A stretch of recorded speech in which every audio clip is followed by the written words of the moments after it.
बिस्मिल्लाहिर्रहमानिर्रहीम। अस्सलाम वालेकुम students and all the viewers. उम्मीद है कि आप सब खैर आफियत से होंगे।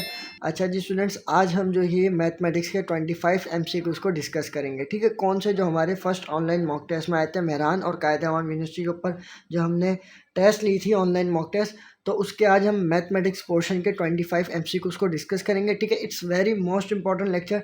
ठीक है, हर MCQs में आपको एक एक MCQs डिटेल में एक्सप्लेन करूँगा और एक एक MCQs में आपको समझाऊंगा। ठीक है, अब अलग अलग डिफरेंट चैप्टर में से MCQs हमने लिए थे, तो उससे क्या होगा कि आप लेक्चर एंड तक देखोगे ना तो आपका कॉन्सेप्ट क्लियर हो जाएगा वो हर चैप्टर से जो है हर MCQ से। ठीक है, तो एंड तक लाजमी देखें लेक्चर को। ठीक है, और जो है चैनल को लाजमी सब्सक्राइब करें और इस वीडियो को अपने फ्रेंड्स के साथ लाजमी शेयर करिएगा बेटा। ठीक है, अच्छा देखें, इसके अलावा जो है एक दो क्वेश्चंस जो है बच्चों के थे कि सर हम इस मॉक टेस्ट में कैसे एनरोल कर सकते हैं। ठीक है, देखो अभी तो हमारा ये फर्स्ट ऑनलाइन मॉक टेस्ट हुआ था, इसके अलावा हमारे 2-3 और भी मॉक टेस्ट होंगे। ठीक है, तो वो इंशाल्लाह हम उसके बारे में आपको बता देंगे। ठीक है, तो वो मैं अपने यूट्यूब चैनल पे भी बता दूंगा आपको। ठीक है, इसी नाम से जो है हमारा फेसबुक पेज भी है, आप वहाँ पे भी जो है विज़िट कर लीजिएगा, या डिस्क्रिप्शन में मेरा जो है आपको नंबर मिल जाएगा, व्हाट्सएप नंबर, मेरे से व्हाट्सएप पे कांटेक्ट करिएगा। ठीक है, और जो है वहाँ पे मेरे से कांटेक्ट करके पूछिएगा सर नेक्स्ट मॉक टेस्ट जो है वो कब होगा।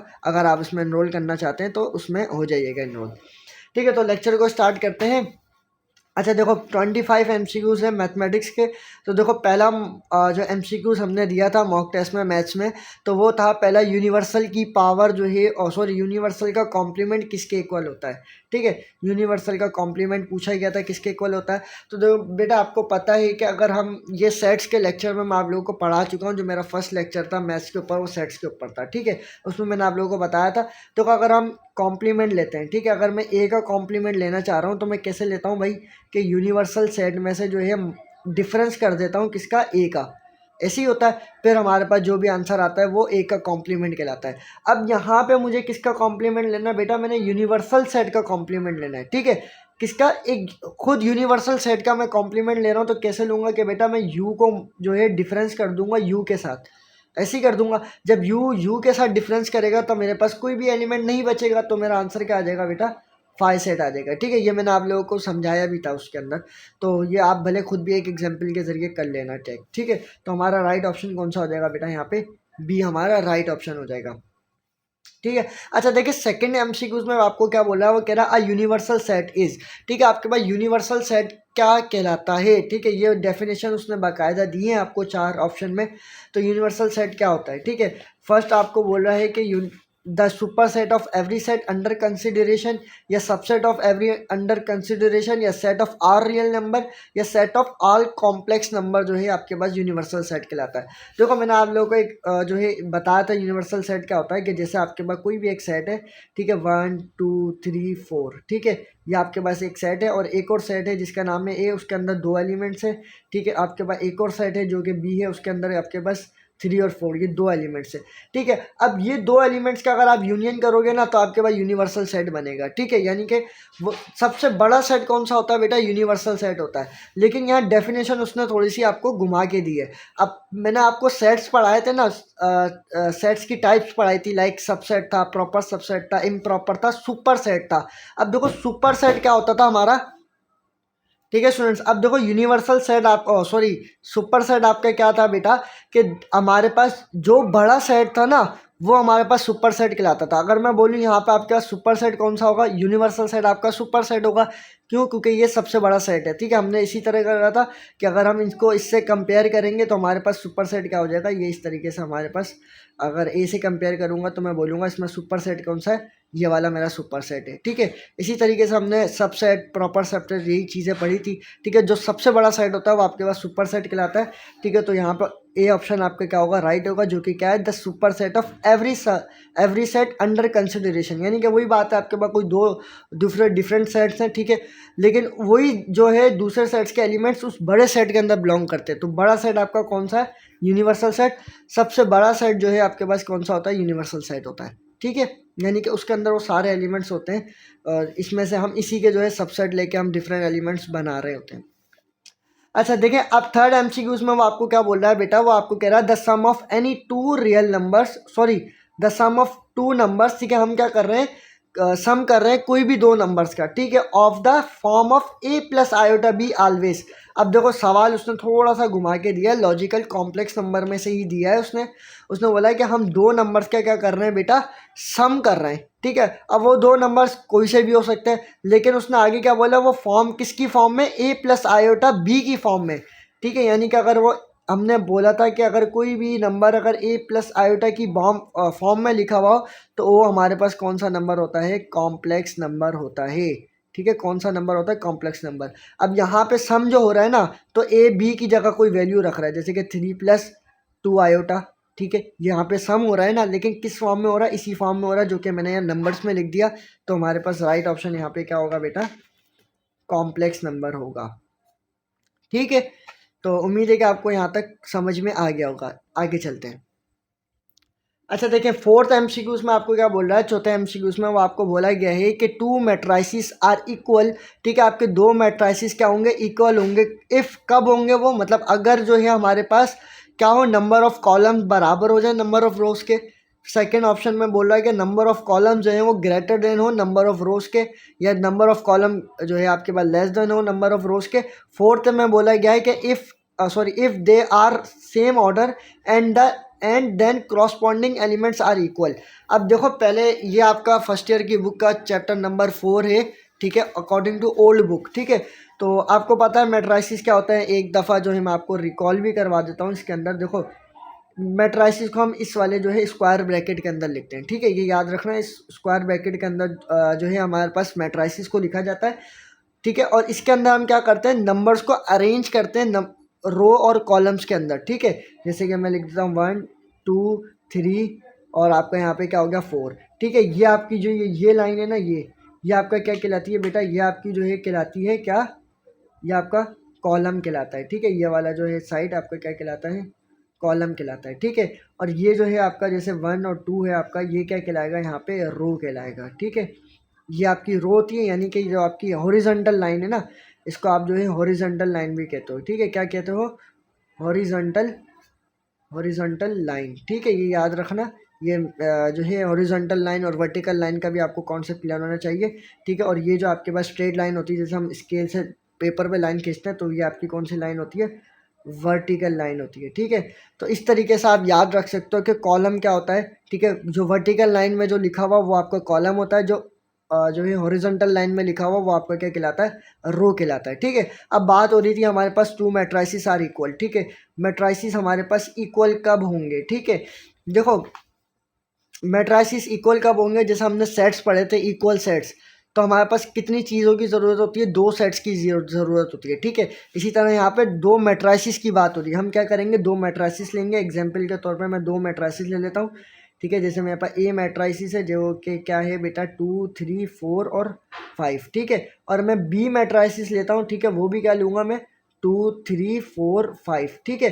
तो वो कहता है कि आपका मैट्राइसिस जो है, दो मैट्राइसिस इक्वल तब होंगे अगर वो जो है उसका ऑर्डर, ठीक है, वो सेम हो जाए, और दूसरी चीज़ जो है उसका क्रॉसपॉन्डिंग एलिमेंट्स भी क्या हो, सेम हो, ठीक है। अब जैसे इसका ऑर्डर क्या होगा, ऑर्डर क्या होता है, यानी कि नंबर ऑफ रोज और नंबर ऑफ कॉलम्स क्या हो, इक्वल हो, यानी कि एम जो है बराबर हो किसके, एन के। या इसको ऐसे भी लिखते हैं कि आई जो है बराबर हो जाए जे के, ठीक है। ये अभी हम आगे जब आएगा हमारे पास मैट्राइसिस का चैप्टर जब हम पढ़ेंगे तो उसमें मैं आपको डिटेल से पढ़ाऊँगा, ठीक है। यानी कि इसका ऑर्डर जो है वो एम इंटू एन होना चाहिए, यानी कि इसका ऑर्डर क्या है 2/2, इसका ऑर्डर भी क्या है बेटा मेरे पास 2/2 है, ठीक है स्टूडेंट्स। तो दोनों का ऑर्डर क्या हो रहा है, यहाँ पे 2/2, यहाँ भी क्या है 2/2, यानी कि दोनों का ऑर्डर क्या हो गया, सेम हो गया। एक कंडीशन तो लाई हो गई, ठीक है। सेकंड कंडीशन में वो क्या बोल रहा था, ठीक है, दो सेकंड कंडीशन में ये है कि दोनों के क्रॉसपॉन्डिंग एलिमेंट्स भी क्या हो, सेम हो। यानी कि हमने जैसे सेट्स और रियल नंबर में भी पढ़ा था कि आपका रियल के जो है क्रॉसपॉन्ड होगा, और जो है इमेजनरी के क्रॉसपॉन्ड होगा। तो इसी में भी यही एलिमेंट्स का चक्कर है, यानी कि 2 जो है वो 2 के इक्वल होना चाहिए, 3 आपका 3 के इक्वल होना चाहिए, 4 के इक्वल होना चाहिए, ठीक है, 5 के इक्वल होना चाहिए, ठीक है। तो इक्वल हो रहे, 2 के ही बराबर है, 3 के ही बराबर है, 4 के ही बराबर है, 5 के ही बराबर है बेटा, ठीक है। तो देखो दोनों मैट्राइसिस का ऑर्डर भी सेम है, और जो है इसके क्रॉसपॉन्डिंग एलिमेंट्स भी क्या हैं, इक्वल हैं। तो हमारे पास ऑप्शन यहाँ पे बेटा कौन सा बनेगा, हमारे पास जो जिस कंडीशन, ठीक है, दो मैट्रिसेस इक्वल कब होंगे, जब उनका ऑर्डर भी सेम हो और उनके क्रॉसपॉन्डिंग एलिमेंट्स भी सेम हो। तो यहाँ पे कहाँ है, फोर्थ ऑप्शन में यानी कि डी ऑप्शन में हमारे पास ये दिया गया है। ठीक है, तो ऑप्शन जो है डी हमारे पास राइट होगा। अच्छा, अब देखो समझो पांचवा एमसीक्यू थोड़ा ये बहुत मोस्ट इंपॉर्टेंट एमसीक्यू है। प्रोबेबिलिटी में से ना जो आपका प्रोबेबिलिटी है या परमुटेशन कम्बिनेशन प्रोबेबिलिटी, ये आपका आई थिंक जो है 7 चैप्टर है अकॉर्डिंग टू फर्स्ट ईयर की ओल्ड बुक। ठीक है, तो उसके अंदर ये आपका प्रोबेबिलिटी वाला जो सवाल है ना, एक लाजमी देता है। मेहरान के अंदर तो एक एक प्रोबेबिलिटी का सवाल लाजमी आता है। ठीक है, मेहरान में प्रोबेबिलिटी का, एक मैट्राइसिस का, एक सेट का, इन इन में से जो है एक एक सवाल लाजमी आता है। एक उसमें से भी आता है, अल्लाह आपका भला करे, सीक्वेंस एंड सीरीज में से। ठीक है, तो वो भी आगे हमने सवाल लिए हुए।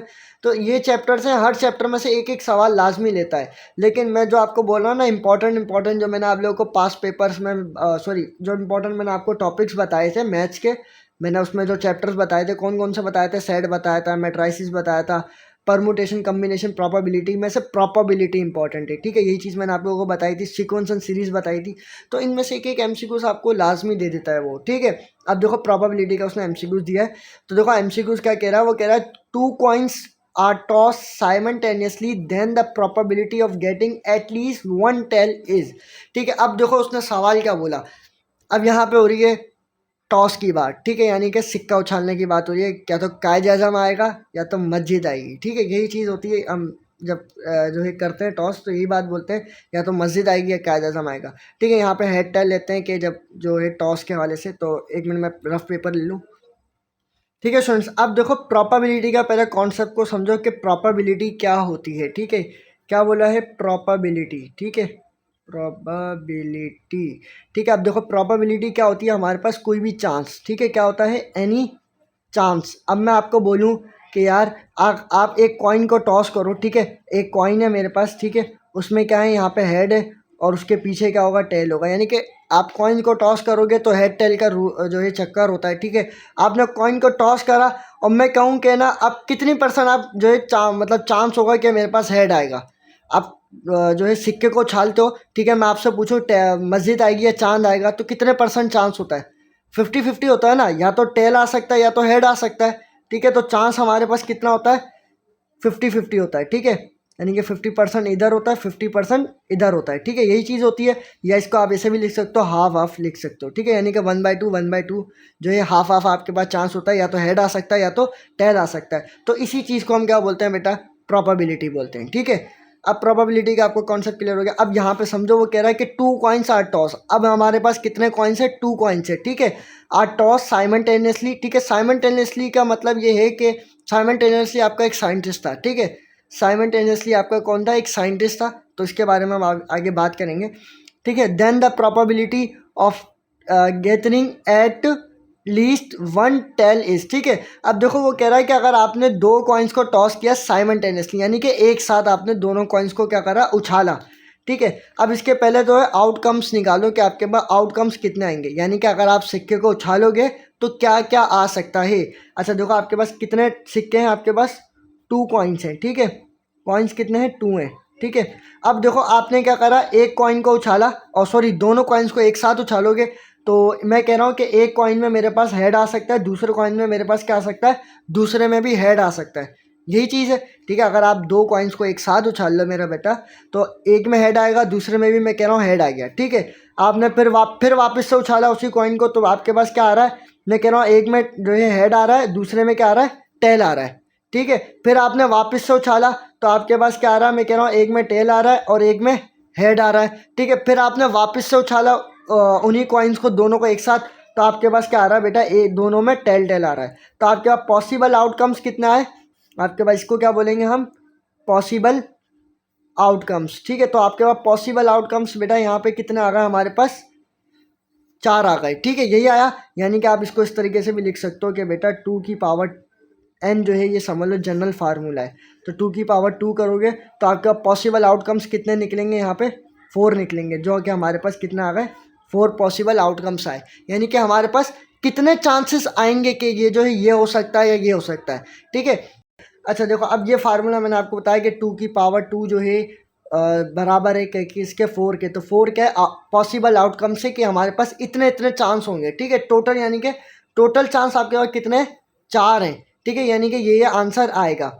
अब वो आपको सवाल में क्या बोल रहा था मेरा, वो कह रहा था कि then the probability of getting at least 1 tail, ठीक है। हमें क्या चाहिए, एक टेल चाहिए, तो क्या प्रोबेबिलिटी है कि हमारे पास एक टेल आएगा। अब यहाँ पे देखो आपके पास टेल किस किस में आ रहा है, किस किस में आ रहा है आपके पास, 1 2 3, 3 में आ रहा है टेल, ठीक है, यानी कि इसमें आ रहा है पॉसिबल आउटकम्स में हमारे पास एक टेल ये आ रहा है, एक टेल ये आ रहा है और एक टेल ये आ रहा है। तो आपके पास इसका फार्मूला बेटा ये है कि आपके पास जो है फेवरेबल, ठीक है, फेवरेबल आउटकम्स, ठीक है, डिवाइडेड बाय आपके पास क्या आ जाएगा, पॉसिबल आउटकम या टोटल आउटकम्स, जो है ये फार्मूला है, ठीक है। ये याद रख लेना, प्रोबेबिलिटी का फार्मूला क्या है आपके पास, ये है कि टोटल आउटकम्स, ठीक है, आउटकम्स लिख लो या पॉसिबल आउटकम्स लिख लो, ठीक है। तो अब आपके पास जो है फेवरेबल आउटकम क्या है, मतलब फेवरेबल आउटकम का मतलब है बेटा कि आपके सवाल में कितना पूछा गया था कि आपने इतना जो है वो चीज़ मालूम करनी है, तो आपसे कितना बोला गया था कि खाली एक टेल मालूम करना है। तो टेल किस किस में लाई कर रहा है, इसमें इसमें इसमें, तो हम क्या करेंगे, पॉसिबल आउटकम्स में से टेल को निकालेंगे, ठीक है, यानी कि एक टेल तो मालूम तो एक ही करना है, लेकिन किस किस में आ रहा है वो, इन 3 में आ रहा है। तो हमारे पास फेवरेबल आउटकम कितने बन जाएंगे बेटा, हमारे पास 3, ठीक है, डिवाइड हमारे पास पॉसिबल आउटकम्स कितने थे 4, तो 3 डिवाइडेड बाय 4 हमारे पास क्या हो जाएगा बेटा, आंसर हो जाएगा, ठीक है। उम्मीद है कि आपको समझ में आ गया होगा, बहुत इजी तरीके से मैंने आपको समझाया, ठीक है। कुछ नहीं है कि हमारे पास पहले उसके पॉसिबल आउटकम्स निकालो, ठीक है, फिर उसमें से फेवरेबल आउटकम्स निकाल के उसको उससे डिवाइड कर दो ये वाले फार्मूले से, ठीक है। ये फार्मूला जो है इंपॉर्टेंट है, ठीक है। तो हमारे पास ऑप्शन यहाँ पे कहाँ है बेटा, 3 डिवाइडेड बाई 4, वो यहाँ पे हमारे पास सी ऑप्शन जो है हमारे पास क्या है बेटा, यहाँ पे राइट हो जाएगा, ठीक है। अच्छा, अब आगे चलते हैं। आगे बोल रहा है कि how many subsets are there of 5 element set, ठीक है। ये हमारे पास एक सेट गिवन है, इसके हमें क्या करना है बेटा, इसका हमें जो है सबसेट्स निकालना है इसके, ठीक है। जो हमारे पास छठा एमसीक्यू से उसमें क्या करना है, इस सेट के हमें क्या करने हैं, सबसेट्स को मालूम करना है, ठीक है। मैंने आपको फार्मूला बनाया था सबसेट्स का, हमारे पास फार्मूला क्या होता है, 2 की पावर n जो है ये हमारे पास सबसेट का फार्मूला होता है, ठीक है। ये भी जो है इसी 2 की पावर n जो है इसका फार्मूला है सबसेट का। पावर सेट का भी फार्मूला हमारे पास यही होता है, ठीक है। ये चीज़ हम पढ़ चुके हैं सेट के अंदर, वो लेक्चर नहीं देखे हो तो आप देख लीजिएगा। अच्छा, अब देखो हमारे पास सेट के अंदर कितने एलिमेंट्स हैं, ठीक है। एन यहाँ पे क्या है, नंबर ऑफ एलिमेंट्स है, ठीक है। तो कितने एलिमेंट्स है, 1 2 3 4 5, ठीक है, 5 एलिमेंट जो है इस सेट के अंदर है। तो अब मैं क्या करूँगा, यहाँ पे रख दूंगा 2 की पावर 5, ठीक है। 2 की पावर 5 आपका किसके इक्वल होता है बेटा, आज यहाँ पे करके जो है इजीली कर चेक कर सकते हो, 2 multiply by 2 multiply by 2 multiply by 2, ठीक है। 2 का आप क्या करो 5 दफ़ा रख दो, तो आप उससे मल्टीप्लाई करो, 2 2 4, 4 2 8, 8 2 16, 16 2 32, ठीक है। तो आपके पास जो है पॉसिबल सबसेट्स इसके कितने बनेंगे बेटा, 32 बनेंगे। तो ऑप्शन में कहाँ है 32, हमारे पास डी ऑप्शन जो है वो 32 है। तो ये हमारे पास क्या हो जाएगा, राइट ऑप्शन हो जाएगा, ठीक है। तो उम्मीद है कि आपको ये यहाँ तक समझ में आ गया होगा। अब आगे चलते हैं नेक्स्ट एमसीक्यूज़ की तरफ, ठीक है स्टूडेंट्स। अब देखो हमारे को क्या बोला गया है कि एमसीक्यूज़ नंबर 7 में बोला गया, वो कह रहा है द वैल्यू ऑफ कोसाइन 30, ठीक है। आपने वैल्यू बतानी है किसकी, कोसाइन 30 की वैल्यू बतानी है, कोसाइन 30 डिग्री की, ठीक है। तो अब देखो इसमें भी जो है ट्रिक होती है, साइन और कोसाइन की जो है आप किस तरीके से एंगल को फाइंड आउट कर सकते हो, ठीक है। तो वो जब हम ट्रिग्नोमेट्री पोर्शन में आएंगे मैं आपको समझा दूंगा किस तरीके से आप जो है इजीली बाय ट्रिक जो है इसे सॉल्व कर सकते हो। लेकिन कोसाइन 30 की वैल्यू जो है बेटा वो क्या होती है आपके पास जो फ्रैक्शन में होती है वो होती है रेडिकल 3 डिवाइडेड बाई 2, ठीक है। ये वैल्यू होती है आपके पास किसकी, कोसाइन 30 की। अगर इसको आप रेडियन में कन्वर्ट करोगे तो आप सॉरी डेसिमल में कन्वर्ट करोगे तो कितनी आएगी, 0.866 समथिंग, ये इस तरीके से वैल्यू आएगी आपके पास। तो यहाँ पे ऑप्शन में क्या है, ए, ठीक है। ये बाय ट्रिक भी आप सॉल्व कर सकते हो या इसे याद भी कर सकते हो वैल्यूज़ को, ठीक है। लेकिन मोस्ट इंपॉर्टेंट वैल्यूज़ पता है क्या होती हैं, वो ये होती हैं कॉस और साइन की, ये लाजमी आपको याद होनी चाहिए। जैसे साइन 0 किसके इक्वल होता है, साइन 90 किसके इक्वल होगा, ठीक है। इसी तरीके से कॉस 0 किसके इक्वल होता है, और कोसाइन, थोड़ी कॉस नहीं बोलते इसे कोसाइन बोलते हैं, ठीक है। कोसाइन 90 किसके इक्वल होगा, ठीक है। कॉस साइन 0 0 के इक्वल होता है, ठीक है। तो ये साइन 90 1 के बराबर होता है। कॉस 0 जो है आपका वो होता है 1 के बराबर, और cos 90 आपका बराबर होता है 0 के। ठीक है, ये एक दूसरे के क्या होते हैं, अल्टरनेटिव होते हैं, यानी कि एक दूसरे के जो है अपोजिट होते हैं। यानी कि ये 0 है, साइन 0 0 है, तो cos 0 आपके पास क्या होगा, 1 होगा। साइन 90 आपके पास 1 है, तो cos 90 आपके पास सॉरी कोसाइन 90 आपके पास क्या होगा, 0 होगा। ठीक है, ये इस तरीके से आप याद रख लेना कि जो ये, ठीक है, ये मेन होते हैं, ये मेन पॉइंट होता है, ये वाले तो मेन आपको याद होने चाहिए। ठीक है, अच्छा, अब आगे चलते हैं। आगे आपको क्या बोल रहा है बेटा, वो आपको क्या बोल रहा है एमसीक्यूज नंबर 8 में, वो कह रहा है कि ए का कॉम्प्लीमेंट यूनिवर्सल बी का कॉम्प्लीमेंट। ठीक है, ये आपको पता है कि हमने यूनिवर्सल कॉम्प्लीमेंट्स कॉम्प्लीमेंट्स लॉ हमने पढ़े थे सेट्स के अंदर। तो ये किसके इक्वल होता है बेटा, आप क्या करोगे, होल का कॉम्प्लीमेंट लोगे और पावर में आप कॉम्प्लीमेंट दे दोगे और आपका यूनियन कन्वर्ट हो जाता है इंटरसेक्शन में। तो बी ऑप्शन हमारे पास क्या होगा, राइट होगा। ठीक है, ये मैंने आप लोगों को बता चुका था उसमें। अच्छा, आयोटा की पावर 63 किसके बराबर होता है, ये मैंने आपको बताया था किस तरीके से इसको, जो अगर हाईएस्ट पावर आ जाए उसको किस तरीके से फाइंड आउट करते हैं। ठीक है, तो इसके बहुत सारे तरीके होते हैं। मैंने आपको बताया था कि भाई 4 वाला तरीका जो है वो, उससे आप कर लो, ब्रेक करके भी कर सकते हो या 4 से डिवाइड करके जो है आप इजीली आंसर निकाल सकते हो। ठीक है, अब आपके पास सवाल है आयोटा की पावर 63 किसके इक्वल है, तो अब आप क्या करो, उसको 4 से डिवाइड करो। कैसे, आप क्या करो, 63 आपके पास ये आ गया। ठीक है, जो रिमाइंडर आएगा उसको हम पावर में कंसिडर करेंगे। ठीक है, तो आप क्या करोगे, 4 से डिवाइड करोगे, आप इसको मल्टीप्लाई करो, 4 वन दा, ठीक है, आपके पास क्या आ गया, 4 वन दा 4 आ गया। तो अब यहाँ पे कितना बचा, 2 2 आपने यहाँ पे दिया, तो 4 5 से आपके पास कितना आ जाएगा, यहाँ पे आपके पास सॉरी। ठीक है, आप इस तरीके से करोगे, 4 को डिवाइड करोगे। ठीक है, 4 को 63 से डिवाइड किया, तो अब यहाँ पे क्या होगा कि 4 को 15 से मल्टीप्लाई करोगे तो आंसर आएगा 60। ठीक है, तो अब हमारे पास रिमाइंडर क्या बचा, 3।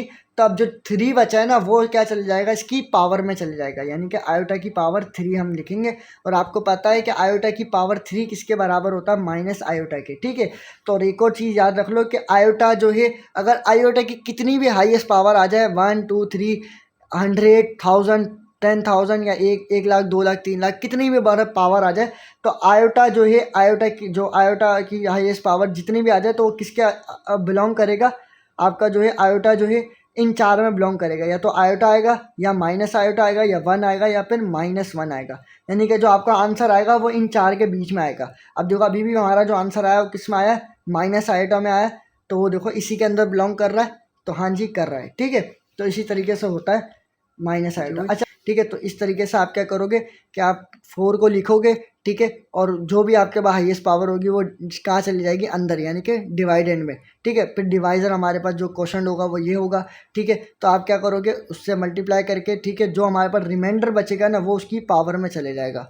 ठीक है, फिर उसकी जो है आप आयोटा की पावर निकाल लो, वो ईजी पावर आएगी, यानी कि 1 2 3 4, जो ये हमारे पास 1 से लेके 0 से लेके 9 तक इसकी जो है रिमाइंडर हमारे पास बचेगा, वो ऊपर चले जाएगा, उसका आप निकाल लो, तो वो हमारे पास क्या आ जाएगा, इन 4 के अंदर बिलोंग करेगा हमारा आंसर। ठीक है, अच्छा, अब आगे देखो हमारे को क्या कह रहा है, क्वेश्चन नंबर 10 में वो कह रहा है द इक्वेशन x² माइनस का 3x प्लस का 2 इज डिविजिबल बाय रूट्स। ठीक है, यानी कि वो आपको ये इक्वेशन दे रहा है। ठीक है, ये आपके पास कौन सी इक्वेशन है, क्वाड्रेटिक इक्वेशन है। ठीक है, हमारा अभी नेक्स्ट चैप्टर भी क्वाड्रेटिक इक्वेशन के ऊपर ही होगा। ठीक है, अच्छा, अब देखो क्वाड्रेटिक इक्वेशन है, इसके हमें क्या करना है, रूट्स को मालूम करना है। रूट्स यानी कि आंसर हमें इससे बताना है कि इसका आंसर क्या होगा, यानी कि इसके रूट्स क्या होंगे। अब देखो, आप इसको 2 तरीके से सॉल्व कर सकते हो। ठीक है, एक होता है बैक सॉल्विंग मेथड और एक होता है फैक्टराइजेशन मेथड। ठीक है, मैं आपको दोनों बता देता हूँ जल्दी जल्दी। ठीक है, अब देखो, अब क्या होगा, x² माइनस का 3x प्लस का 2। ठीक है, ये हमें इक्वेशन दी हुई है, इक्वल टू 0। ठीक है, आप क्या करोगे, इसको 0 के इक्वल लोगे। ठीक है, आपने इससे 0 के इक्वल कंसिडर करोगे, क्वेश्चन में नहीं लिखा हुआ, लेकिन आप इसे कंसिडर करोगे 0 के इक्वल। ठीक है, अब आप यहाँ पे क्या करोगे, अब फैक्टराइजेशन मेथड से हम करके देखते हैं। ठीक है, आपके पास क्या है, कुछ नहीं है, यहाँ तो कॉफिशेंट 1 है। ठीक है, 1 क्या करेगा बेटा, इस 2 को मल्टीप्लाई करेगा। ठीक है, हम ऐसे ही करते हैं ना फैक्टराइजेशन में, कि कोई भी हमारे पास x² के साथ जो भी टर्म होती है, तो उसको वो हमारे पास क्या होता है, कॉफिशेंट। तो वो कॉफिशेंट क्या करता है, लास्ट टर्म को मल्टीप्लाई करता है। ठीक है, इसने इसको जब मल्टीप्लाई करा तो आंसर कितना आया बेटा, 2। तो अब मुझे इस बीच वाले नंबर को क्या करना होता है, ऐसा मतलब इस तरीके से इसको ब्रेक करना होता है, इस तरीके से तोड़ना होता है कि हमारे पास मल्टीप्लाई करें तो आंसर 2 आए, और उसको जो है प्लस या माइनस करें तो हमारे पास आंसर क्या आ जाए, -3 ही आ जाए। ठीक है, जो नंबर था वो समझ में आया। अब मैं करके दिखाता हूँ। अब देखो क्या होगा बेटा, हमारे पास x² ऐसे का ऐसे रहेगा। अब हम क्या करेंगे, -2x माइनस का x प्लस का 2। ठीक है, इक्वल टू 0। अब देखो -2x और -x मिलके क्या बनाएंगे हमारे पास, माइनस का 3x बनेगा, तो वो भाई यहाँ पर है। ठीक है, अगर मैं 2 को जो है 2 x के साथ कुछ नहीं है तो क्या है 1 है, इस 2 को अगर 1 से मल्टीप्लाई करूँगा तो आंसर क्या आ रहा है, वही 2 आ रहा है, तो ये हमारे पास क्या होगा, सही बन, यानी कि इसके फैक्टर क्या हो रहे हैं, सही हो रहे हैं। ठीक है, अब आगे हमें अब यहाँ पे देखो, अब इन दोनों में से कुछ कॉमन आएगा और इन दोनों में से कुछ कॉमन आएगा। ठीक है, अब इसमें से क्या आ रहा है, x कॉमन आ रहा है, मैंने x को बाहर ले लिया तो मेरे पास क्या बचा, x माइनस का 2। ठीक है, इन दोनों में से क्या कॉमन आ रहा है, मेरे पास माइनस का 1 कॉमन आ रहा है। ठीक है बेटा, अब मैंने क्या करा, -1 इसमें से कॉमन ले लिया तो मेरे पास अंदर क्या बचेगा, x माइनस का 2। ठीक है, अंदर माइनस का 2 किस वजह से बचा, क्योंकि मैंने माइनस बाहर कॉमन लिया था। अगर ये माइनस माइनस को मल्टीप्लाई करेगा तो वापस मेरे पास क्या आ जाएगा, प्लस आ जाएगा। ठीक है, और 1 ने 2 को मल्टीप्लाई करा तो 2 ही आ जाएगा। ठीक है बेटा, इक्वल टू 0। अगर आपके पास ये दो ब्रैकेट सेम आ गए ना, ये और ये, ठीक है, फैक्टराइजेशन में इस तरीके से आपको पता लगता है कि आपका फैक्टर सही है या गलत। अगर ये दो ब्रैकेट आपके पास सेम आ गए तो आपका फैक्टर सही है। अगर ये दो ब्रैकेट आपके पास जो है डिफरेंट आए तो आपका फैक्टर जो है, आप जो फैक्टराइजेशन मेथड कर रहे हो वो गलत कर रहे हो। ठीक है, ये जो है याद करने का आसान तरीका होता है, यानी कि समझने का, कि अगर ये दोनों जो है डिफरेंट आएंगे तो आपका फैक्टर मेथड गलत है, अगर इक्वल होंगे तो ये सही होगा। अच्छा, अब देखो, अब यहाँ पे क्या होगा, ये दो जो है एक दफ़ा लिखा हुआ है, और सॉरी 2 दफ़ा लिखा हुआ है, हम क्या करेंगे, इसको एक दफ़ा कंसिडर करेंगे। x-2 बराबर हो गया 0 के। ठीक है, इसको मैंने इसके 0 के इक्वल ले लिया, और एक x-1 का ब्रैकेट बना, इसको भी 0 के इक्वल ले लिया। ठीक है, अब x की वैल्यू यहाँ से निकालो, कितनी आ जाएगी 2, और यहाँ से x की वैल्यू हमारे पास कितनी आ जाएगी बेटा, 1 आ जाएगी। ठीक है, इसको इक्वल उधर ले गए तो 1 बन गई। तो अब x की जो हमारे पास कितनी वैल्यूज आई है, 2 आई है, तो यानी कि एक आई है 1 और एक आई है हमारे पास 2 आई है। तो ऑप्शन में यहाँ पे क्या है, 1 और 2, मेरे पास यहाँ पे बी जो ऑप्शन है वो बेटा क्या होगा, सही होगा, क्योंकि वो क्या है 1 और 2 है। अच्छा, बैक सॉल्विंग मेथड क्या होता है बेटा, बैक सॉल्विंग मेथड में ये होगा कि आप क्या करोगे कि यहाँ इन चारों में से एक एक वैल्यू उठाओगे, इसके अंदर पुट करोगे। ठीक है, यानी कि यही इक्वेशन हमारे पास है ना, x² माइनस का 3x प्लस का 2। ठीक है, क्या है हमारे पास, x² माइनस का 3x प्लस का 2। ठीक है, अब आपने क्या करना है, एक एक करके वैल्यूज पुट करनी है। अगर वो 0 के इक्वल आ गई, यानी कि 0 बराबर 0 के आ गया, तो हमारे पास वो आंसर उसका क्या होगा, राइट होगा। अब देखो कैसे, मैं 1 ही उठा के चेक कर लेता हूँ। ठीक है, मेरे पास इसके 2 रूट्स आए ना, एक 1 आया और एक 2 आया है। ठीक है, मैं 1 उठा के चेक करता हूँ कि 1 इसका जो है रूट है या नहीं है। ठीक है, आप क्या करो, 1 पुट करो x की जगह पे, तो क्या होगा, 1 का स्क्वायर माइनस 3 की जगह आ जाएगा 1 प्लस का 2 इक्वल टू 0। 1 का स्क्वायर 1, ठीक है, 3 1 जा 3, यानी कि माइनस का 3 प्लस का 2 इक्वल टू 0। ठीक है, 2 प्लस का 1 प्लस का कितना हो जाएगा बेटा, 3 प्लस, और सॉरी 3 माइनस 3। ठीक है, ये हो जाएगा 2 प्लस 1 कितना हो गया 3, ये हो गया -3 इक्वल टू 0। प्लस माइनस का 3 क्या हो गया, कैंसिल हो गया, तो 0 बराबर आ गया 0 के। तो ये क्या है, ये 1 जो है इसका रूट है, यानी कि ये आंसर सही है। अब 2 पे आप चेक करोगे, अगर 2 भी सही हो जाता तो ये पूरा का पूरा जो सेट है मेरे पास वो क्या हो जाएगा, राइट ऑप्शन हो जाएगा। अभी हमने रूट के जरिए चेक कर लिया, ये हमारे पास राइट है। ठीक है, समटाइम्स अगर प्रॉब्लम छोटी सी हो तो आप फैक्टराइजेशन मेथड लगा दो। ठीक है, अब रूट मेथड बहुत लंबा होगा, अगर जैसे दो यहाँ पे हमारे पास रूट्स कितने हैं, यहाँ पे 2 हैं। ठीक है, अब आप एक को पुट करोगे, फिर दूसरे को पुट करके चेक करोगे, इस तरह फिर बी उठाओगे, वो चेक करोगे, तो इसमें क्या है, फैक्टराइजेशन मेथड मुझे ईजी लगता है। ठीक है, तो आप जिससे करना चाहो, जो आपको ईजी लगे आप कर सकते हो। 11वें MCQs में क्या है, वो क्या कह रहा है, द सम ऑफ सीरीज। ठीक है, ये आपको सीरीज दे रहा है, ठीक है, उसका सम कर रहा है। आगे क्या बोल रहा है कि where total number of terms हमारे पास कितनी है, यहाँ पे 16 है। ठीक है, हमें क्या करना है, सम ऑफ सीरीज बताना है।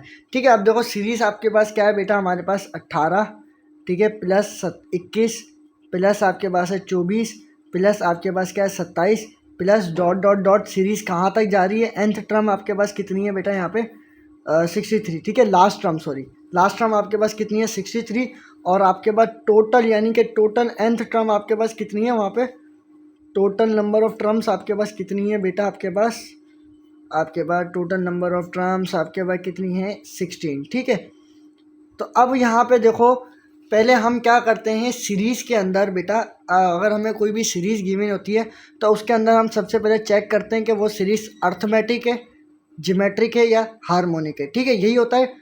आप जब हम पढ़ेंगे इस चैप्टर को तो आपको ज़्यादा पता लगेगा। ठीक है, लेकिन आपको थोड़ा बहुत आइडिया मैं देता जा रहा हूँ हर चैप्टर के हवाले से, मतलब जिस चैप्टर के MCQ से मैं आपको समझाता जा रहा हूँ। ठीक है, हम क्या करते हैं, सीरीज़ को चेक करते हैं कि सीरीज़ क्या है, अर्थमेटिक है। ठीक है, ये आपके पास तीन चीज़ें चेक करनी पड़ती है। ठीक है, 3 टाइप्स की सीरीज़ होती हैं, एक अर्थमेटिक, एक होती है जियोमेट्रिक, ठीक है, और एक होती है आपके पास हार्मोनिक। ठीक है, आप इसको किस तरीके से चेक किया जाता है, हार्मोनिक। ठीक है, अब अर्थमेटिक को आप किस तरीके से चेक करते हो बेटा, आप जो भी सीरीज़ होता है उसका डिफरेंस चेक करते हो। ठीक है, जो भी सीरीज़ दी गई होती है उसका डिफरेंस निकालते हो, अगर वो सेम आ जाता है तो वो सीरीज़ क्या है, अर्थमेटिक है। अगर उसका डिफरेंस सेम नहीं आ रहा तो हम क्या करेंगे, उसका रेशो चेक करेंगे। क्या करेंगे, रेशो लेंगे। ठीक है, अगर रेशो सेम आ जाता है तो वो कौन सी सीरीज़ है, जियोमेट्रिक सीरीज़ है। ठीक है, जियोमेट्रिक। अगर ये दोनों चीज़ें सेम नहीं आ रही हो तो बेटा फिर कौन सी सीरीज़ आपके पास, हार्मोनिक सीरीज़ है। ठीक है, तो ये चीज़ चेक होती जो है, ये कंडीशन चेक होती है सबसे पहले। ठीक है, अब देखो हम इस सीरीज़ का सबसे पहले क्या करेंगे, डिफरेंस को निकालेंगे। अब डिफरेंस कैसे निकालते हैं हम, D2 माइनस का D1। ठीक है, यहाँ पे D क्या है, यानी कि आपका ये D1 है, ये D2 है, ये D3 है, ये आपका D4 है। ठीक है, इंटू सो ऑन, ये आपके पास क्या है, DN है, यानी कि लास्ट टर्म तक। अब देखो आप क्या करोगे, पहले 21 को माइनस करो, किसके, 21 माइनस का 18, आपके पास कितना आएगा आंसर, 3 आएगा। ठीक है, इसी तरीके से फिर आप D3 को माइनस करो D2 से। ठीक है, तो आपके पास क्या होगा, यानी कि 24 माइनस का बेटा 21, तो हमसे आंसर क्या आ रहा है, 3 आ रहा है। तो डिफरेंस हमारे पास क्या आ गया बेटा, सेम आ गया। तो हमारे पास सीरीज़ कौन सी है, अर्थमेटिक सीरीज़ है। ठीक है, अब देखो अर्थमेटिक सीरीज़ के भी हमारे पास 2 फार्मूले होते हैं। ठीक है, अब देखो उम्मीद है आपको समझ में आ रहा होगा, देखो कितना आसान तरीके से समझा रहा हूँ। देखो अर्थमेटिक सीरीज़ के भी हमारे पास कितने होते हैं, अर्थमेटिक सीरीज़ भी जो है हमारे पास उसके 2 फार्मूले होते हैं। एक होता है यहाँ पे सीरीज़, सम ऑफ सीरीज़ की बात पूछी गई थी, सवाल समझो, सवाल उसमें क्या बोला था, द सम ऑफ सीरीज़ हमें बताना है, यानी कि सीरीज़ का सम क्या होगा वो चीज़ हमें यहाँ पे बतानी है। ठीक है, यहाँ पे टोटल नंबर ऑफ टर्म की बात नहीं हो रही, यहाँ पे हो रही है सम ऑफ सीरीज़, यानी कि सीरीज़ का सम हम कर रहे हैं तो वो किसके इक्वल है वो हमें बताना है। ठीक है, और कहाँ तक है वो, टोटल नंबर ऑफ जो हमारे पास टर्म्स हैं वो कितनी है, 16 है। ठीक है, वो भी हमें उसने गिवन दी है, अभी मैं आपको समझाऊंगा। पहले फार्मूला लिख लेते हैं कि एस एन बराबर होता है n/2। ठीक है, यानी कि 2a प्लस n-1d। ठीक है, एक फार्मूला ये होता है, और सेकंड फार्मूला बेटा हमारे पास क्या होता है, सेकंड फार्मूला एस एन बराबर होता है किसके, n/2। ठीक है, यहाँ पे क्या होगा, a प्लस एल। ठीक है, यहाँ पे l क्या है, l आपका लास्ट टर्म है, a आपका क्या है, फर्स्ट टर्म है। ठीक है, और ये n क्या है, number, total number of terms. ठीक है, n क्या है यहाँ पे, टोटल नंबर ऑफ टर्म्स है। तो एक ये फार्मूला और एक ये फार्मूला है। ठीक है, यहाँ पे फार्मूला जो यूज़ होगा वो ये होगा। यहाँ पे ये क्यों हो रहा है, क्योंकि हमें इस सीरीज़ के अंदर लास्ट टर्म गिवन दी थी। अगर लास्ट टर्म नहीं होती इस सीरीज़ के अंदर, यानी कि ये सीरीज़ चलती जा रही होती, तो हमारे पास कौन सा फार्मूला लगता, ये वाला फार्मूला लगता। ठीक है, अभी कौन सा फार्मूला लगेगा बेटा, लास्ट टर्म हमें गिवन थी तो ये वाला फार्मूला यूज़ होगा। अच्छा, अब यहाँ पे देखो समझ लो, आपके पास ए क्या है, यहाँ पे ए आपका जो है फर्स्ट टर्म है बेटा।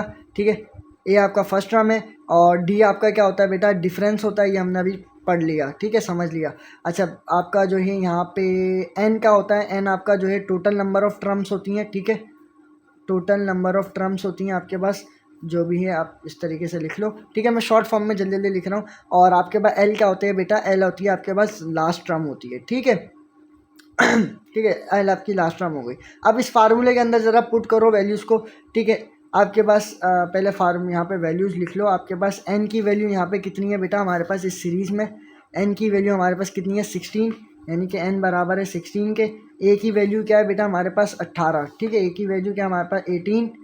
ठीक है, हमारे पास और जो है यहाँ पे एन हो गया, और एल की वैल्यू क्या है बेटा, लास्ट टर्म हमारे पास कितनी थी, 63। ठीक है, तो अब इसके अंदर पुट करते हैं हम इस वैल्यूज़ को। ठीक है, ये वैल्यू हम जो है इसके अंदर ज़रा पुट करते हैं बेटा। अब जब पुट करो आप, ठीक है, फार्मूला हमारे पास क्या है, एस एन क्या आता है यहाँ पे 16, तो हमारे पास क्या आ गया, 16 आ गया। ठीक है, इक्वल टू 16 डिवाइडेड बाई 2। ठीक है, ए क्या है हमारे पास 18। ठीक है, प्लस हमारे पास क्या हो गया, 63 हो गया। ठीक है, अब जो है यहाँ पे आप जो है यहाँ पे क्या कर दो, इसको इससे डिवाइड करो, तो कितना हो जाएगा बेटा, 2 1 जा 2, 2 8 जा 16 हो जाएगा। ठीक है, S16 बराबर हो जाएगा किसके, 8, और यहाँ पे 18, और जो है आपके पास 63 कितने होंगे यहाँ पे। ठीक है, 63, और ये हो जाएगा 18। ठीक है, 8 और 3 कितना होगा यहाँ पे, 11, और एक ऊपर चले गया 7, और ये होगा 8। ठीक है, यानी कि 8 को मल्टीप्लाई करेंगे 81 से, तो आपके पास जो आंसर आएगा वो कितना आएगा बेटा, यहाँ पे आपका जो आंसर आएगा वो आएगा 648। ठीक है, ये इसको भी करके आप चेक कर लो यहाँ पर ही, 81। ठीक है, मल्टीप्लाई बाई 8। ठीक है, तो आपने करा जब आंसर को, तो 8 1 जा 8 हो गया। ठीक है, 8 8 जा कितना हो गया, 64। तो आंसर क्या आ गया आपके पास, 648। ठीक है, तो ये आपके पास S16 आपके पास कितना आ गया, तो ये आपका आंसर आ गया 648। तो ऑप्शन में कहाँ है 648 बेटा, हमारे पास बी ऑप्शन यहाँ पे राइट है। ठीक है, तो बी ऑप्शन में हमारे पास ये आ गया। ठीक है, तो उम्मीद है कि आपको ये भी समझ में आ गया होगा ऑप्शन। अच्छा, अब देखें हमारे पास MCQs नंबर 12 है, यानी कि 12 MCQs में क्या बोल रहा है कि ए यूनियन बी का होल कॉम्प्लीमेंट किसके इक्वल होता है बेटा। ये कॉम्प्लीमेंट लॉज है, मैंने फर्स्ट चैप्टर में पढ़ाए थे, ये याद कर लो। सॉरी, याद नहीं करने, समझने। ठीक है, तो वो लेक्चर देखो और समझ लो। ठीक है, तो अब ये किसके इक्वल होता है बेटा, आपका ए का कॉम्प्लीमेंट, ठीक है, बी का कॉम्प्लीमेंट, बीच में क्या हो जाती है, साइन चेंज हो जाती है। ठीक है, ये मैं अभी भी पीछे आपको बता चुका हूँ। अच्छा, 13वां MCQs में क्या बोल रहा है, वो कह रहा है कि if sine theta less than 0 and cos theta is greater than 0 then coordinates is. ठीक है, आपके पास ये कंडीशन दी गई है, तो आपके पास कौन से कोऑर्डिनेट में लाई करेगी ये कंडीशन। ठीक है, ये आप याद रख लो कि आपका जो साइन है, साइन थीटा जो है वो कौन कौन से कोऑर्डिनेट्स में होता है। आपके पास जो है साइन थीटा होता है ए थर्ड में और फोर्थ कोऑर्डिनेट्स में होता है आपके पास साइन थीटा।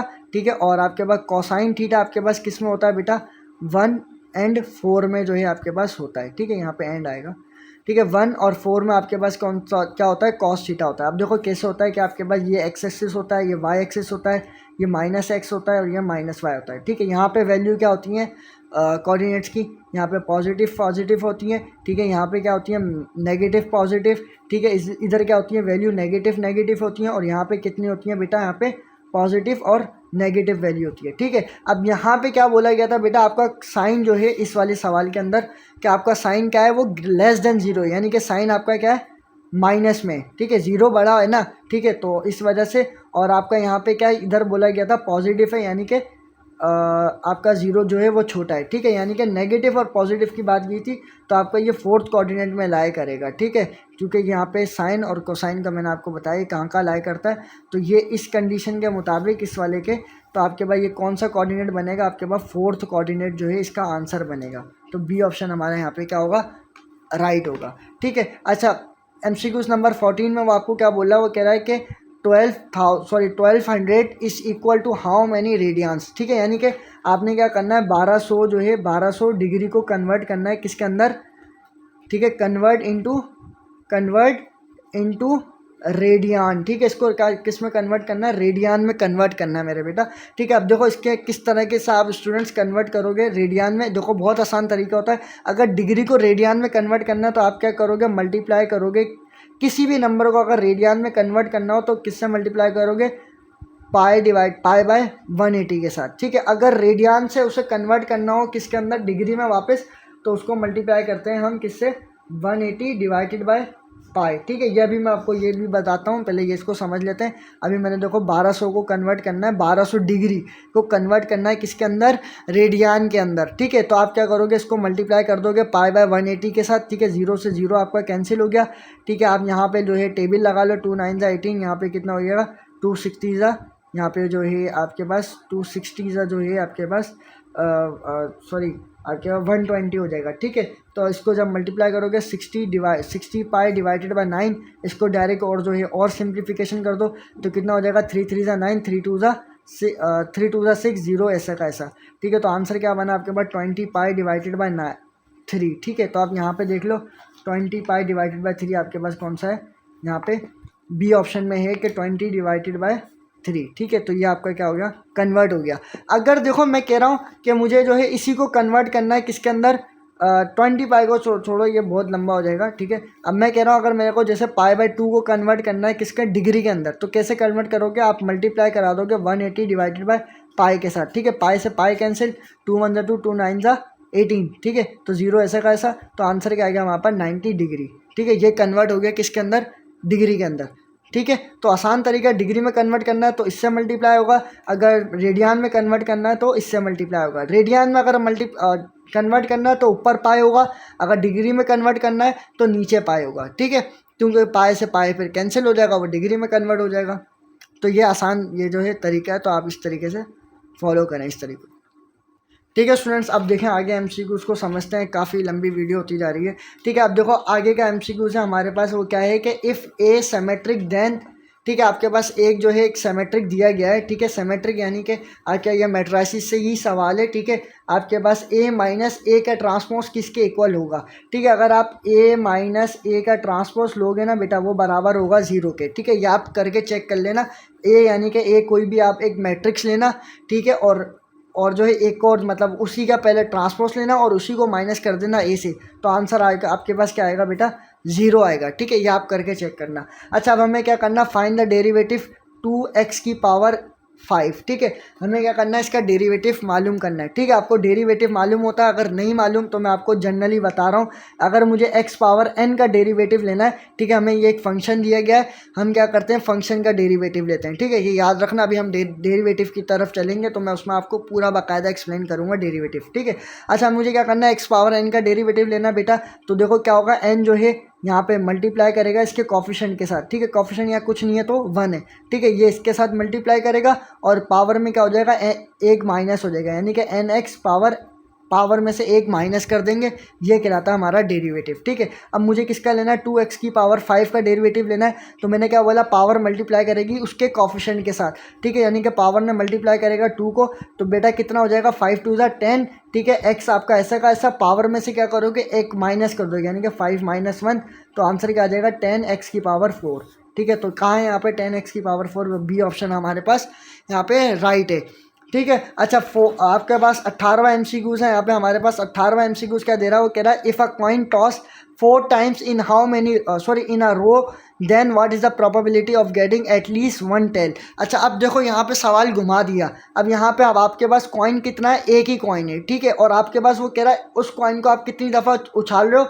4 दफ़ा उछाल रहे हो। टाइम्स का मतलब है कि कितनी दफ़ा आप उछाल रहे हो, ठीक है। तो आपने क्या करा, टॉस को कितनी दफ़ा उछाला, 4 मरतबा उछाला, ठीक है। तो वो फार्मूले के ज़रिए आप पहले जो है इसका कर लो, तो आपके पास 2 की पावर 4 जो है आपके पास आएगा, यानी कि कितनी दफ़ा कर रहे हो आप, 4 दफ़ा कर रहे हो ना।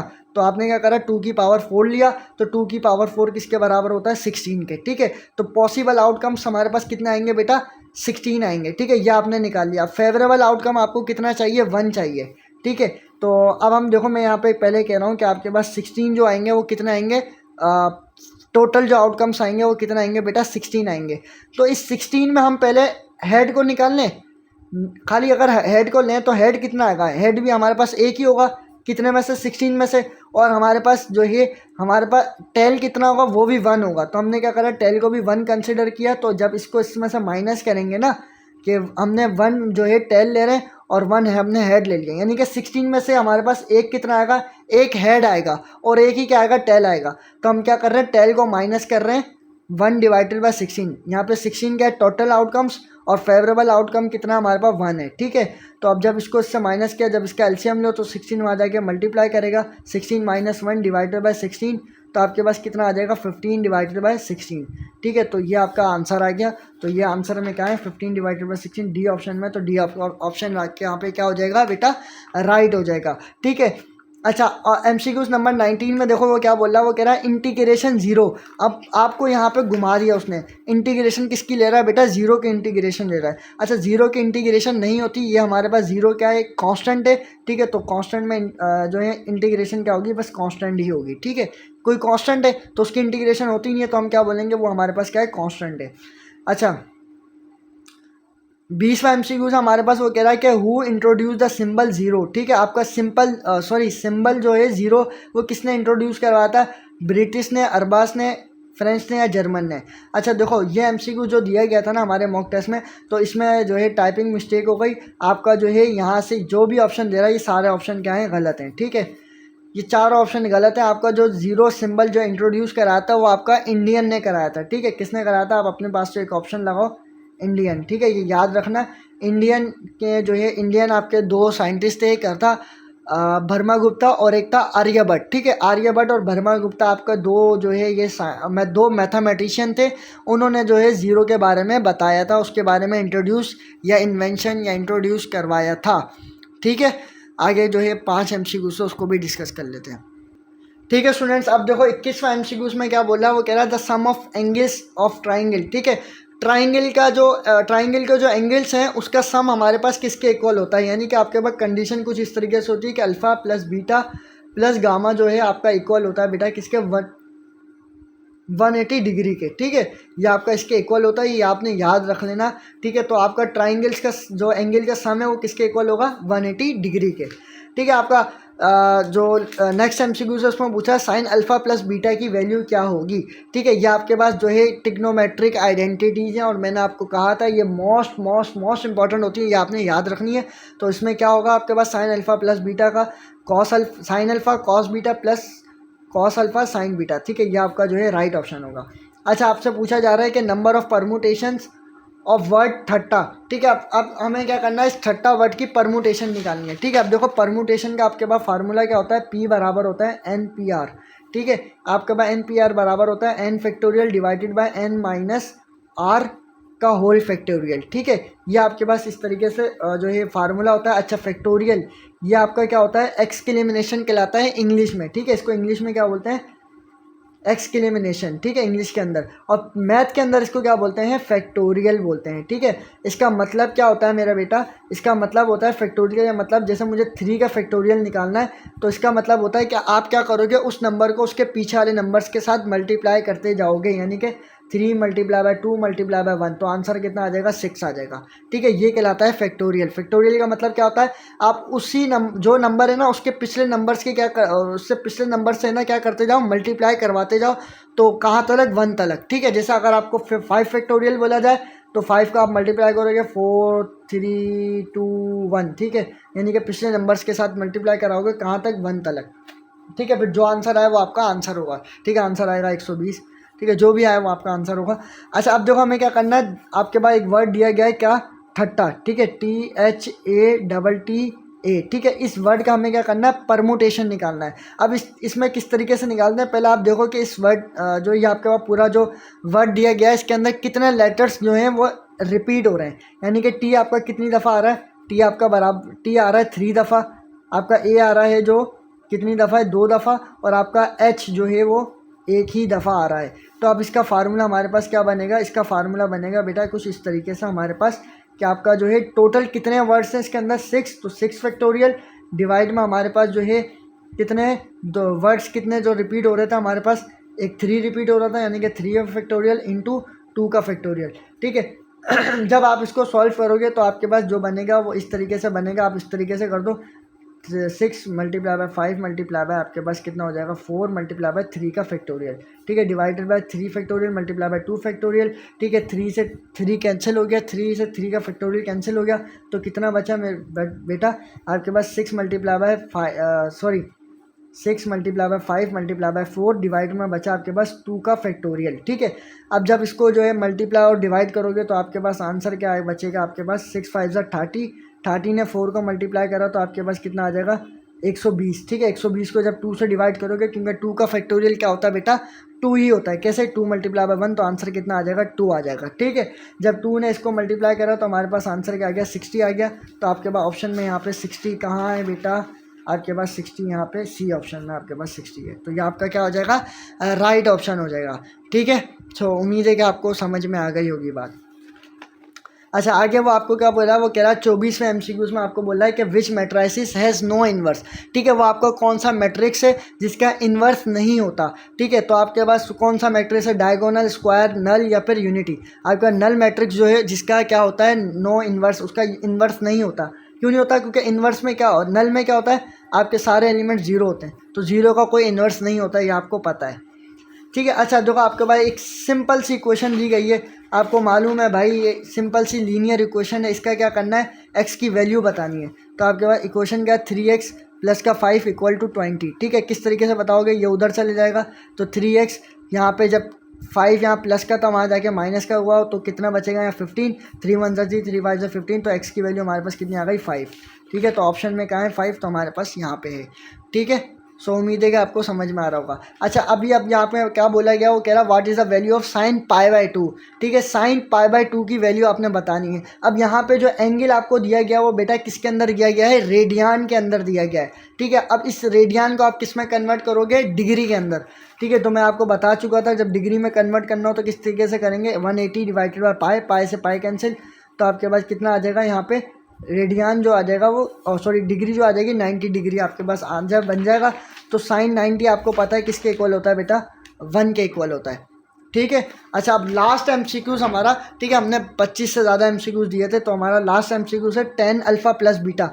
ठीक है, ये टिग्नोमेट्रिक आइडेंटिटीज ये हमेशा लाजमी याद रख लेना, ठीक है। और फार्मूले को लाजमी आप याद रखना, ये फार्मूले जो टिग्नोमेट्रिक आइडेंटिटीज और फार्मूले लाजमी याद रखना, ये पूछता है मेहरान के अंदर, कायदे आम के अंदर। ठीक है, तो tan अल्फ़ा प्लस बीटा किसके बराबर होगा बेटा? tan अल्फ़ा प्लस बीटा आपका बराबर होता है tan alpha plus tan beta divided by 1 minus tan alpha into tan beta. तो आपका ए ऑप्शन यहाँ पे राइट होगा। ठीक है, तो ये थे हमारे वो ऑनलाइन मॉक टेस्ट के मैथ के एमसीक्यूज। तो उम्मीद है कि आपको ये समझ में आए होंगे। ठीक है, अगर आपने ये वीडियो को एंड तक देखा है तो एक अच्छा सा कमेंट कर दीजिएगा। ठीक है, अगर आपको कोई बात समझ नहीं आई तो मेरे से आप कमेंट में पूछ लीजिएगा। ठीक है, तो उम्मीद है कि आपको ये वीडियो अच्छी लगी होगी। तो वीडियो को काइंडली लाइक कीजिएगा, अपने फ्रेंड्स के साथ लाजमी शेयर करिएगा और दुआओं में याद रखिएगा। थैंक्स फॉर वॉचिंग, दुआओं में याद रखना।